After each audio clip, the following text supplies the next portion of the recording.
భక్తుణ్ణి రక్షించుకోవడానికి ఈశ్వరుడు జోక్యం చేసుకుంటాడు. ఆయన ఎలా జోక్యం చేసుకుంటాడో మనకి తెలియదు. ఒక్కొక్కసారి బహుముందుగానే జోక్యం చేసుకుంటాడు, వచ్చేది తెలుస్తుంది కాబట్టి అడ్డుకట్ట వేసి నించుంటాడు. మనకి తెలియవు ఆయన యొక్క కృత్యములు. భక్తుణ్ణి మాత్రం ఆదుకుని తీరుతాడు ఈశ్వరుడు. నన్ను నమ్మండి అంతే, అంతకన్నా నేను చెప్పలేను. ఒక సమస్యని ఇచ్చే ముందు మనం సమస్య వచ్చాక ఆలోచిస్తాం. భగవంతుణ్ణి నమ్ముకున్న వాడి గురించి పరమేశ్వరుడు సమస్య ఇవ్వడానికి ముందు వాడికి పరిష్కారం ఎలా చూపించాలని ఆలోచిస్తాడు.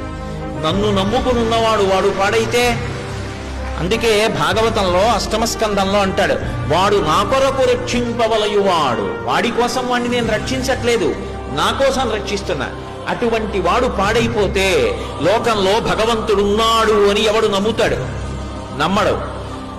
నేను ఉన్నాను అని నమ్మాలంటే నన్ను నమ్ముకున్నవాడు పాడవడానికి వీల్లేదు.